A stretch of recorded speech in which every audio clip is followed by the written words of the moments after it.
Shalom, my friends.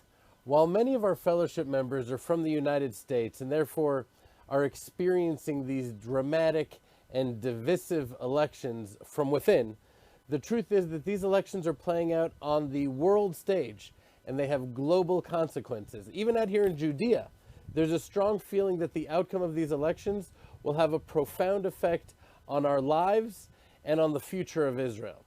So it's rare to meet someone that doesn't have an opinion, and most people feel very strongly. As we discussed last week, these differences are not only dividing the country, but communities, friends, and even families. So yesterday I was speaking to a very dear friend of mine who was quite sad, even a little bit depressed, about what appears to be the outcome of these elections. He felt like things for Israel were just going so well.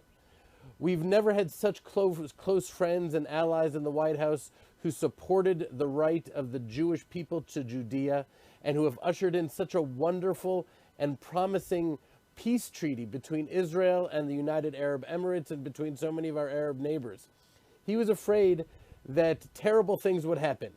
Iran would be strengthened and the terrorist Palestinian Authority would be heavily funded and empowered, and the Jews of Israel and Judea would be back to being isolated and alone. And so I told my friends that we must do what Jews have done for thousands of years and turn to the Torah, and more specifically to the weekly Torah portion for wisdom, for guidance, and for strength. So last week, we discussed one of the reasons why the divine test of circumcision was so difficult for Abraham. He was convinced that his mission in the world was exclusively universal, to bring the entire world to a love and knowledge of the one true God. It was a universal mission. But with the circumcision, it seemed to change. It seemed to become a family thing, a national thing, a particular thing. This fundamentally clashed with what he was convinced was one of his life's great missions. And now we see this week's Parsha, Parshat Vayeira, and here we see even more challenging test, the ultimate test, the test which Abraham was commanded to offer up his beloved son, the son for which he had hoped and prayed, the son he was told would continue his mission. He was commanded by God to sacrifice his son Isaac, to slay him with his own hands. Now, this is considered by most to have been the ultimate test, his most difficult test, not only because he was being told to sacrifice his son, who is the heir to his mission, but because it appeared he was sacrificing his mission itself. God was commanding him to sacrifice his message to the world. Consider this. Abraham came to the world to shatter idols and destroy false gods. And indeed, one of the most prevalent and repulsive idols of his times was the child sacrifice of Molech, in which people would literally pass their children through fire in order to sacrifice them to this disgusting idol. And Abraham's message was that the one true God is not a bloodthirsty God seeking child sacrifice, but a loving God that seeks a humble, obedient heart of charity and kindness and compassion and truth. And now Abraham has to offer his own son up as a sacrifice. He wasn't only sacrificing his son, he was sacrificing his message and his mission. That was what made this test so unfathomably difficult. And without hesitating for a moment, he was willing to do it. And I think that's the calling for all of us. And believe me, myself included, is to follow the steps of Abraham and recognize that we just don't know. We don't know the way things are supposed to go. We don't know how things are supposed to look. We may think we know our mission, and we may think we know what is best for us and the world, but we don't. He does. The God of Israel is controlling all of this. And so we have nothing to fear.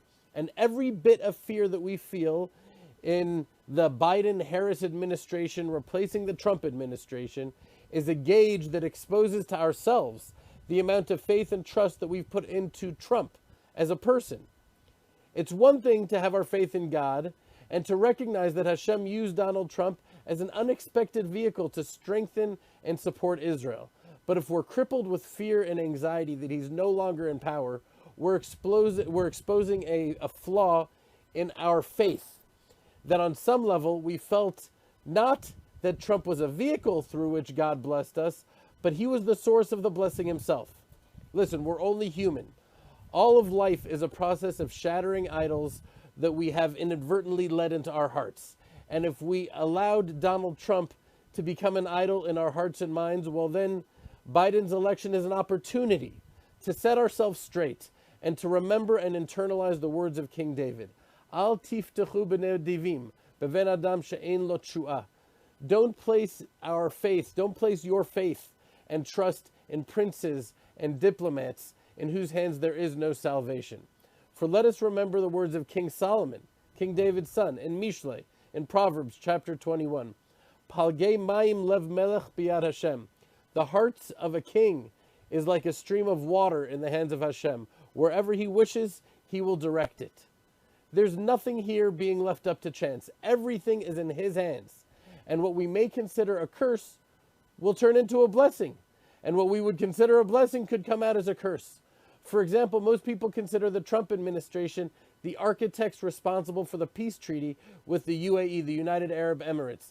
And while there's truth in that, in my opinion, even more credit goes to the Obama administration, who unintentionally laid the groundwork to make these peace agreements possible by signing the evil and shameful nuclear treaty with Iran, which created the power imbalance in the Middle East, by creating a reality in which these Arab countries needed Israel as a strategic partner to combat the Iranian threat, which the Obama administration created in the first place.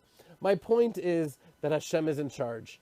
And therefore, however evil the intentions of a future administration may or may not be, they will turn out for a blessing if Hashem wills it, which he does. Who knows if a hostile administration to Israel and Jews in general could bring about the ingathering of the exiles, a stronger and more independent Israel, or anything else which we simply don't have the ability to foresee. Like Abraham, we must be willing to sacrifice what we know and put our faith where it belongs, in God's hands. Hashem, please allow us to strengthen our emunah, our faith in you. Remove from our hearts all fear that is not fear of you.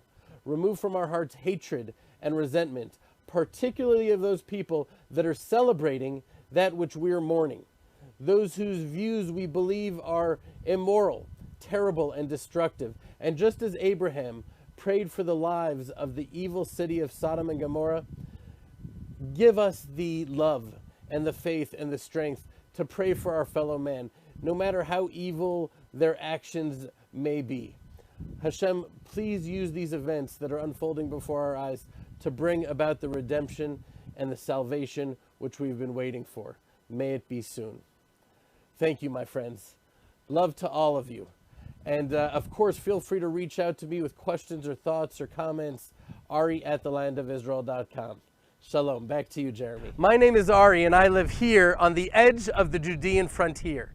And just as the prophets foretold, the mountains of Judah are coming to life. The ingathering of the exiles is taking place right before our eyes.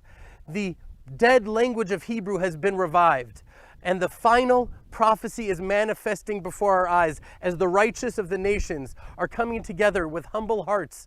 Here in the Land of Israel Fellowship, we come together every single Sunday, live, in person, over Zoom, to connect to the secrets of the Hebrew language, the secrets of the Torah of the Bible, and connect with each other. Because in the end of the day, it's the friendships and the relationships that are bringing us together, because we have one thing in common: our fear and our love for the God of Israel.